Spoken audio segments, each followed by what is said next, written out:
नमस्कार दोस्तों, कैसे हैं आप लोग। उम्मीद करता हूं आप लोग बहुत अच्छे होंगे और आपकी तैयारी बहुत अच्छे से चल रही होगी। दोस्तों, आज मुगल साम्राज्य में हम पढ़ने वाले हैं जहांगीर के बारे में, और हम जहांगीर के बारे में, उनके परिचय और उनके राज्यारोहण के लिए जो संघर्ष हुआ था, जो विवाद हुए थे, उन सभी के बारे में भी हम बात करेंगे। और क्या जहांगीर ने अभियान किए थे, क्या मुगल एम्पायर में इनका रोल रहा था, तो सभी जानकारी हम यहाँ से इकट्ठा करेंगे और ये हमारी परीक्षा के लिए बहुत इंपॉर्टेंट हो सकते हैं। ठीक है दोस्तों, तो मुगल साम्राज्य चल रहा था और मुगल साम्राज्य में हम बात करने वाले हैं जहांगीर की। तो देखिए, जहांगीर में जो हम बात कर रहे हैं वो सबसे पहले बात करेंगे इनके काल की, जो इनका शासनकाल था, और 1605 से लेकर 1627 तक इनका ये शासनकाल था। ठीक है, बात करते हैं प्रारंभिक जीवन की। तो इनका जन्म जो हुआ वो हुआ अगस्त 1569 में मरियम उजमानी के। अब सबके दिमाग में रहता मरियम उजमानी कौन थी, तो मैं आपको बताता हूँ। 15 अगस्त अगस्त 15 है, आई थिंक 15 ही है। तो 15 अगस्त 1569 को इनका जो जन्म हुआ था मरियम उजमानी के। अब मरियम उजमानी के क्या हुआ था कि मरियम उजमानी का जो नाम था वो था हरखा बाई। क्या नाम था? हरखा बाई। ठीक है, जो भारमल की पुत्री थी, जिन्हें जोधा के नाम से जानते हैं। ठीक है, अकबर इनके पिता थे, तो इनका विवाह हरखा बाई से हुआ था, आमेर विजय के दौरान। तो उन्हीं के गर्भ से इनका जन्म हुआ था, हरखा बाई से, क्योंकि सलीम चिश्ती, ख्वाजा सलीम चिश्ती के आशीर्वाद से, ठीक है, इनका जन्म हुआ था। जब हरखा बाई को जन्म हुआ, यानी किसका, सलीम के नाम से, क्योंकि जहांगीर को जो है वास्तविक नाम, बचपन का नाम इनका सलीम था, जो सलीम चिश्ती की ही नाम पर रखा गया था। ठीक है, तब इनको हमीदा बानो बेगम ने, यानी कि इनकी सास ने, हमीदा बानो बेगम ने इनको जो है मरियम उजमानी की पदवी दी थी। मरियम उजमानी की पदवी इनको दी थी। ठीक है, बात आ गई है यहाँ से कि क्या नाम था इनके बचपन का नाम। सलीम था इनके बचपन का नाम।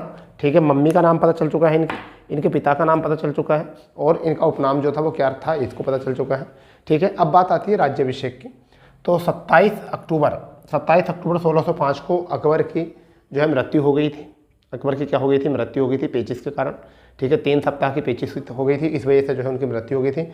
अगले ही दिन 28 अक्टूबर 1605 को जो है इनका राज्याभिषेक किया गया। और किस नाम से किया गया?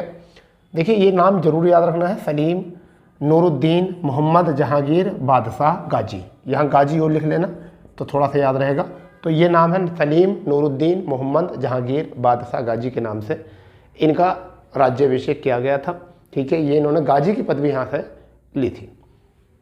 बात करते हैं राज्यारोहण में विवाद आए हैं, क्योंकि अकबर के कुछ पुत्र हैं जिनके बारे में जो है नाम सामने आते हैं।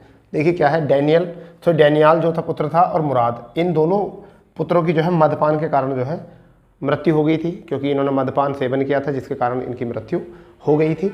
रही बात जहांगीर की, ठीक है, तो जहांगीर और खुसरो। ठीक है दोस्तों, क्या बात कर रहे हैं यहाँ से? जहांगीर और खुसरो की बात कर रहे हैं। तो इनके 2 पुत्र थे, एक का नाम जहांगीर यानी सलीम, और दूसरे का नाम था खुसरो। ठीक है, किसके? अकबर के, यानी कि जहांगीर का भाई कौन था? खुसरो था। तो अकबर के पक्ष में जो था वो अकबर, पूरा पक्ष जो था, जो अकबर को सपोर्ट करता था, वह किसको सपोर्ट कर रहा था राज्यारोहण के लिए? जहांगीर को। ठीक है, जबकि मानसिंह मिर्जा अजीज कोका, ठीक है, तो मानसिंह कौन थे तुम्हें पता है? अकबर की जो पत्नी थी मरियम उजमानी का भतीजा था, यानी कि भाई का पुत्र।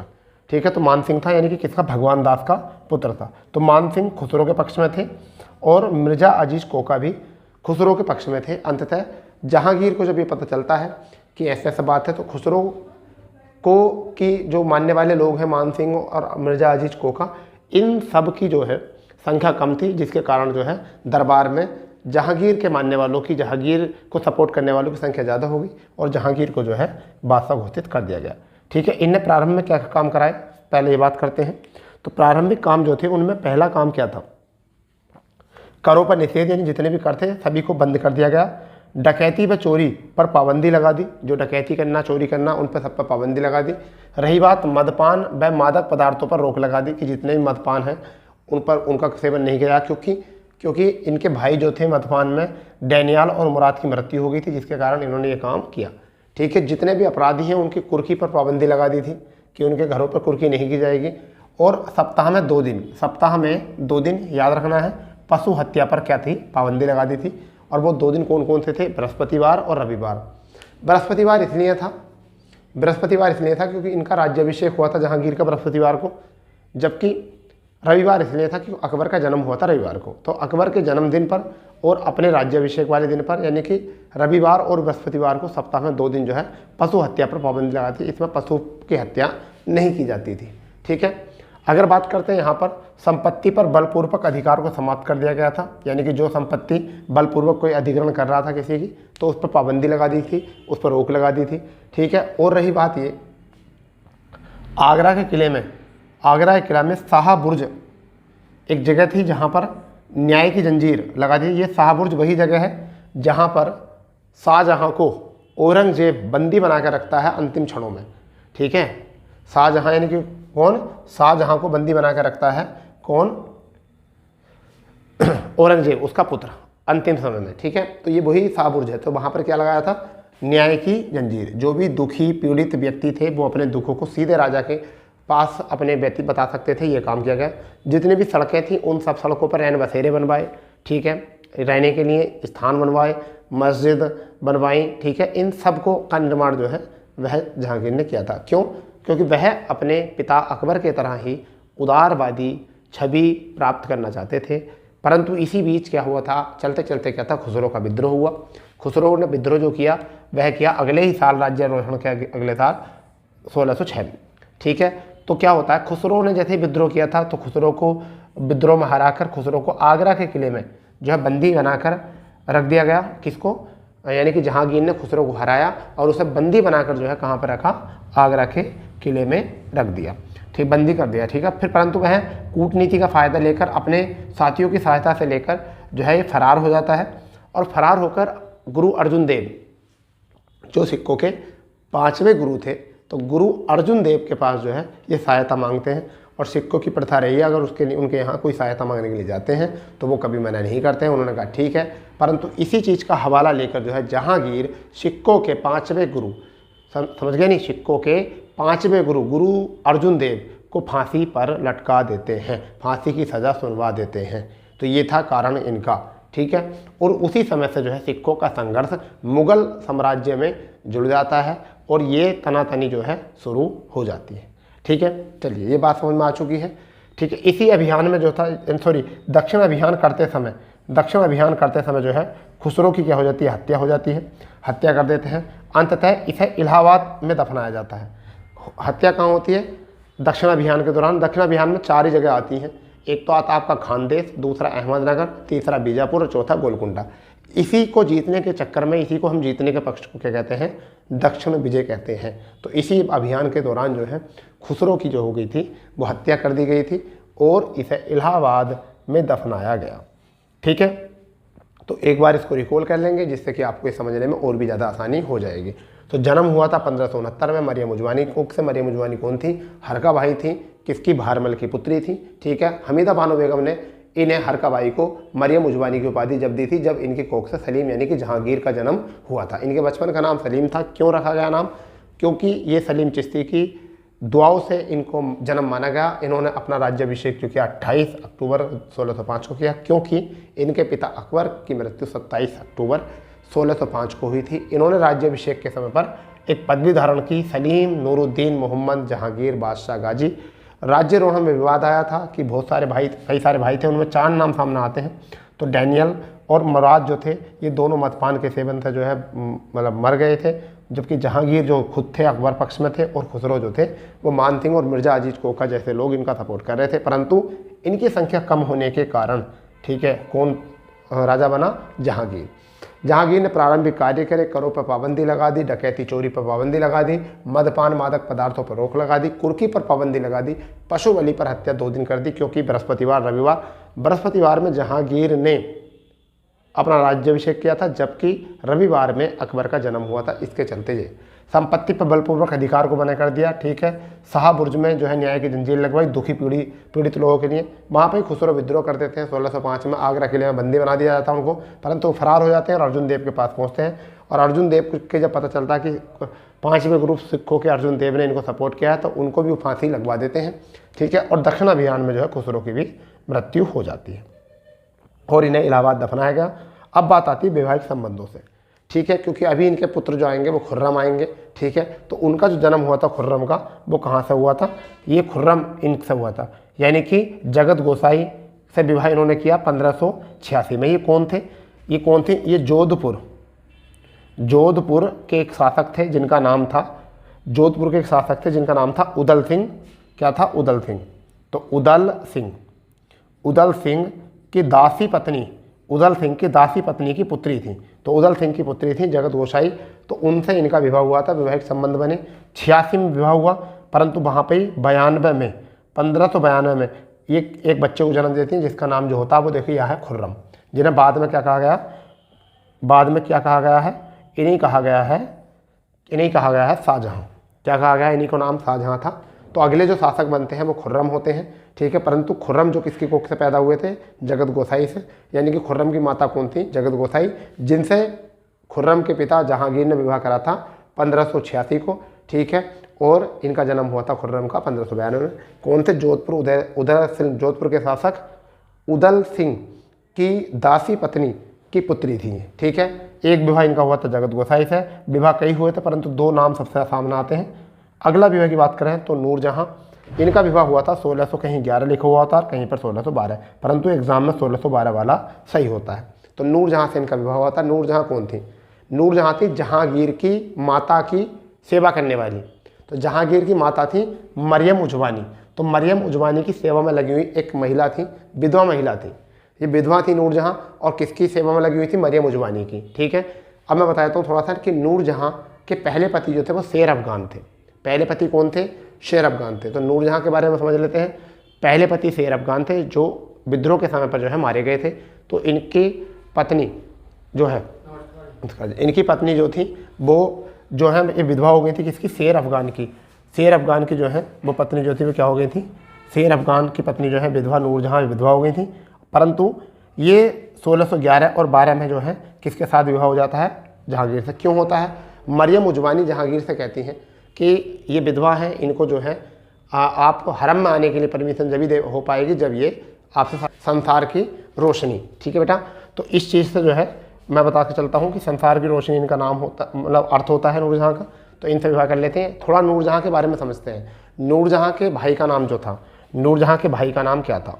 तो मैं आपको बताता हूँ। नूरजहां के भाई का नाम था आशफ खां। क्या नाम था? आसफ खां था इनके भाई का नाम, ठीक है। जबकि इनकी पुत्री थी लाडली बेगम। कौन थी? लाडली बेगम, ठीक है भाई। नूरजहां की पुत्री, ठीक है। आसफ खां इनके भाई थे, पुत्री थी लाडली बेगम, ठीक है। लाडली बेगम का जो विवाह कराते हैं वो शहरयार से करा देती हैं। किससे करा देती हैं? शहरयार से, यानी जहांगीर के एक पुत्र हैं शहरयार, उनसे इसका विवाह करा देती हैं। जबकि आसफ खां की जो पुत्री होती है वो होती है अर्जुमंद बानो बेगम। कौन होती है? अर्जुमंद बानो बेगम। उसका विवाह किसके साथ हो जाता है? खुर्रम के साथ उसका जो है विवाह हो जाता है। किसके साथ? खुर्रम के साथ, जहाँ जिसे कहते हैं तो खुर्रम के साथ उनका विवाह होता है। तो ये बात जो है अगले सेशन में होगी, परंतु ये बात थोड़ा सा याद रखनी है आपको, ठीक है। इसके बाद आती है बात जहांगीर अभियान कि जहांगीर ने कितने अभियान किए, तो उनकी सारी बात जो है यहाँ पर आ जाएगी, ठीक है।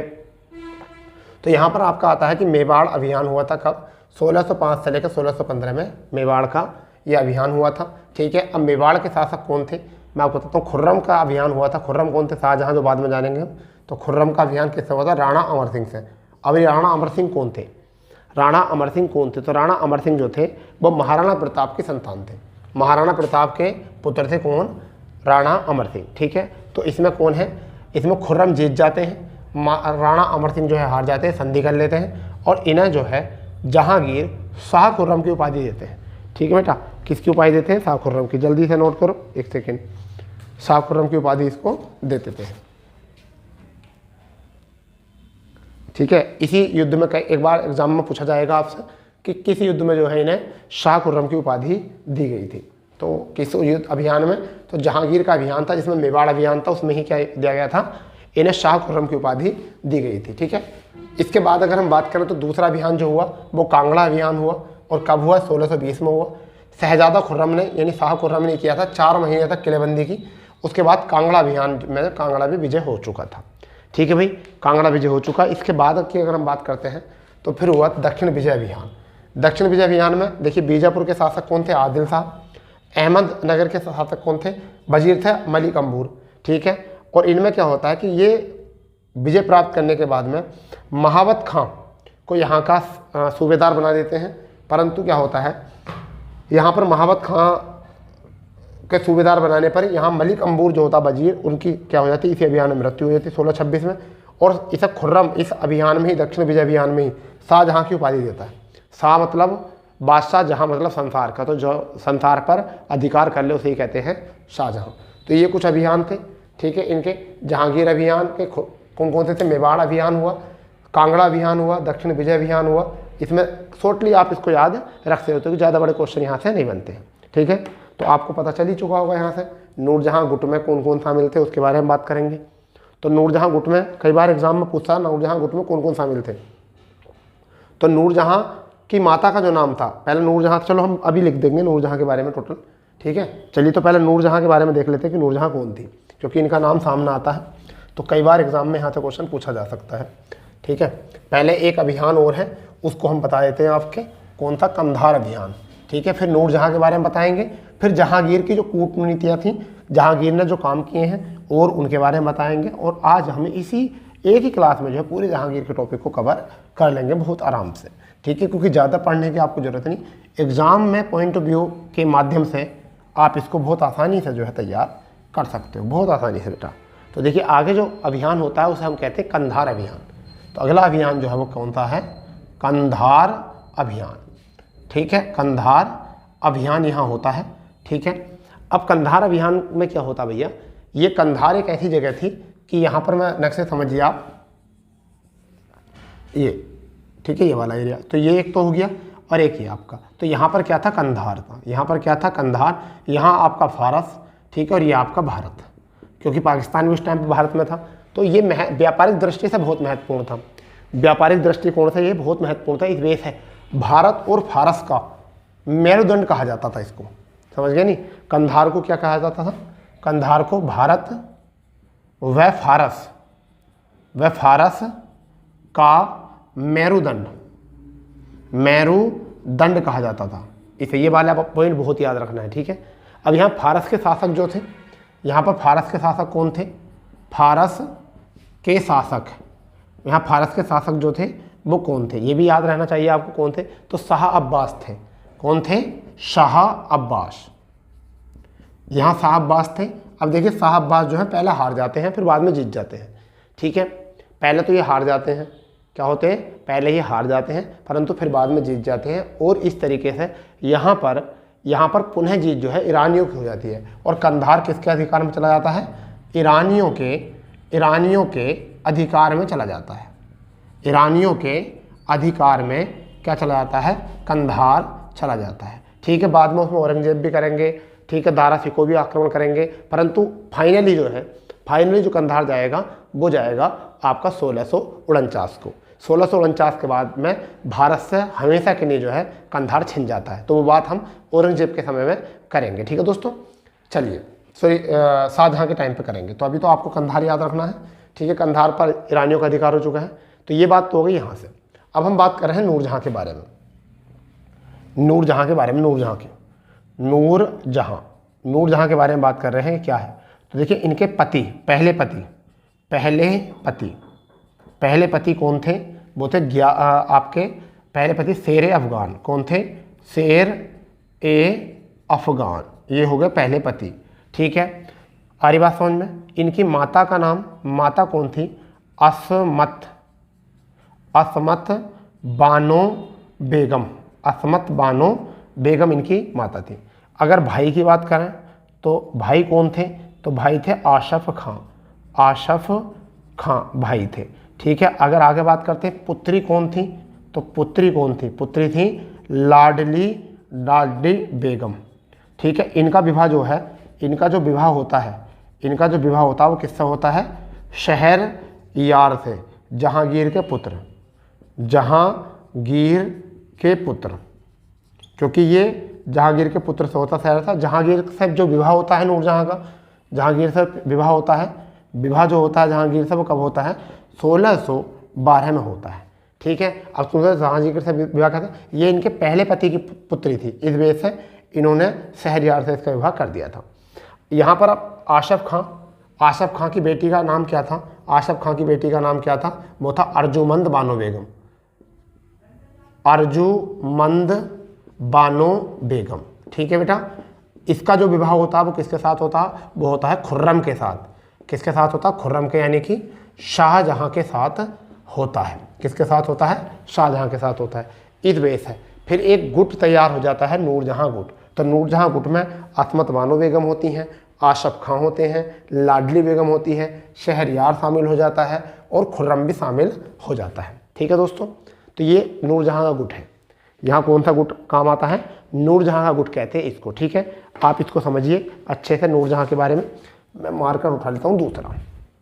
ठीक है बेटा, चलिए अब बात करने वाले हैं जहांगीर के महत्वपूर्ण तथ्य और, कि जहांगीर के और क्या महत्वपूर्ण तथ्य थे। ठीक है भाई, जहांगीर के और महत्वपूर्ण तथ्य क्या क्या थे उनके ऊपर भी हम बात करने वाले हैं बेटा। बहुत आराम से बात करेंगे, टेंशन बिल्कुल नहीं लेना है आपको, समझ गए ना। चलिए, जहांगीर से जुड़ी महत्वपूर्ण जानकारी, महत्वपूर्ण जानकारी। ठीक है, यहां से तो पहला क्वेश्चन क्या उठाएंगे हम? पहला उठाएंगे आत्मकथा। तो जहांगीर ने स्वयं अपनी आत्मकथा लिखी थी, जिसे हम कहते हैं तुजुक ए जहांगीरी। तुजुक ए जहांगीरी ये लिखी थी, तुजुक ए जहांगीरी लिखी थी। इसमें 40 वर्षों का इतिहास था। 40 वर्षों का इतिहास था। ठीक है बेटा, अपनी 40 वर्षों का। इसमें जो सहायता करी थी इसे लिखने में, सहायता जो की थी इसे लिखने में, वो किसने की थी? मोतबिंद खान ने। किसने की थी? मोतबिंद खान ने इसकी सहायता की थी भैया। मोतबिंद खान ने जो करी थी वो क्या करी थी? सहायता की थी। ठीक है, अब बात आती है इसके दरबार में। इसके दरबार की थोड़ी सी बात कर लेते हैं, नहीं थोड़ा सा बात कर लेते हैं। तो इसके दरबार की अगर हम बात करें, और तो काम कर ही चुके हैं, तो इसके दरबार में अबुल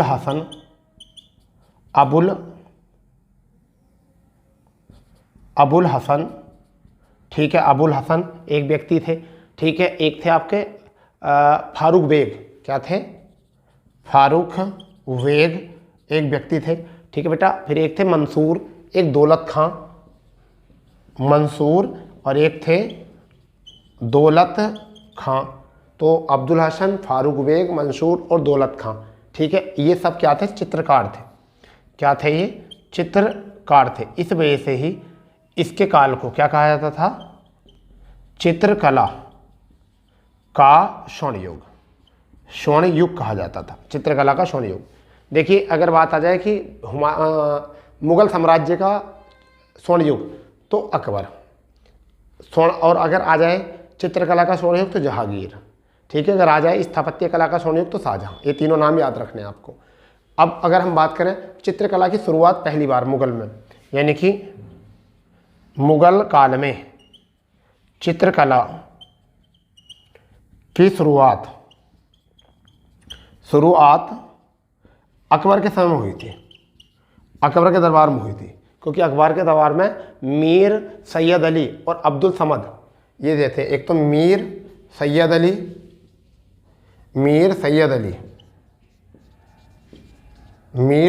अली, ठीक है बेटा, और अब्दुल समद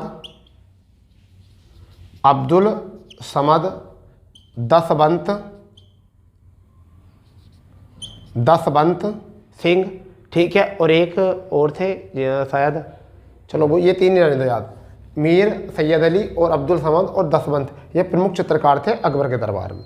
ठीक है, तो शुरुआत की गई थी अकबर के दरबार से, और स्वर्ण युग कहा गया था जहांगीर को। किसे कहा गया था? जहांगीर के काल को। तो ये तो बातें यहाँ से आ गई हैं।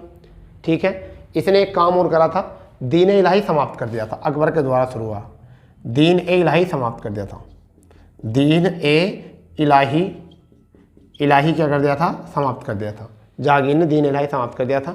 ठीक है, और 1612 में रक्षाबंधन की शुरुआत की थी, त्यौहार मनाया रक्षाबंधन का। ठीक है, पहला हो चुका है। फिर अगर हम बात करें कि नूरजहां के पिता का जो नाम था वो क्या था, तो नूरजहां के पिता का नाम था गयाश बेग। कौन था? गयाश बेग। ये नूरजहां के पिता थे, गयाश बेग पिता, पति नहीं मत करना कभी, पिता थे। इन्हें एक उपाधि दी थी इन्होंने, इसकी उपाधि अतमद्दौला, क्या कहा था? एतमादौला, ये उपाधि दी थी। और इन्होंने इनका मकबरा जो है, एतमादौला का मकबरा जो है आगरा में बनवाया था। कहाँ बनवाया था बेटा? आगरा में। इनका मकबरा जो था कहाँ बनवाया था? एतमादौला का आगरा में बनवाया था। ठीक है, आ रही बात समझ में?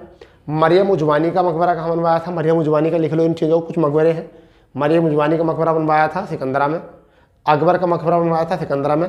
तो मरियम उजवानी का मकबरा सिकंदरा में, अकबर का मकबरा सिकंदर में। ठीक है, अब्दुल रहीम का मकबरा दिल्ली में, अब्दुल रहीम खान खाना, उनका मकबरा कहाँ पर? दिल्ली में। अनारकली जो जहांगीर की प्रेमिका थी, अनारकली जो जहांगीर की क्या थी? प्रेमिका थी, उनका जो मकबरा था वो कहाँ था? लाहौर में। ठीक है, जहांगीर का खुद का मकबरा कहाँ पर? लाहौर में। एक था क्या नाम था? हाँ, एक बाग था दिलखुश बाग, ये कहाँ पर था? लाहौर में। ठीक है, इसे बनवाया था जहांगीर ने। दिलखुश बाग को कहाँ बनवाया था? जहांगीर ने, लाहौर में। और एक और था जी शालीमार बाग। शालीमार बाग जो था वो कहाँ पर था? वो कश्मीर में, श्रीनगर में। तो ये थी कुछ जानकारी जहांगीर से जुड़ी जो आपको परीक्षा में जो है बहुत ज़्यादा हेल्प करने वाली है। ठीक है दोस्तों, तो आज अपने सेशन को यहाँ पर समाप्त करते हैं। ठीक है, तो कल जो पढ़ेंगे हम वो पढ़ेंगे जहांगीर के शाहजहाँ के बारे में हम कल बात करेंगे। जहांगीर के पुत्र शाहजहाँ, जिन्हें हम खुर्रम भी बोलते हैं, उनके बारे में हम कल पढ़ेंगे। तो मैं उम्मीद कर रहा हूँ कि आपको इस सेशन में बहुत मज़ा आया होगा, अच्छे से आपने बातों को सीखा होगा। एक दो बार क्लास को देखोगे तो सारी बातें जो है अच्छे से समझ में आ जाएंगी। फिर भी आप अगर चाहते हो तो किसी बुक को पढ़ कर देख लें कि पूरी कहानी यही थी या कुछ और थी। तो मिलते हैं कल अपने इसी सेशन पर इसी तरीके से। जब तक के लिए जय हिंद, जय भारत, वंदे मातरम।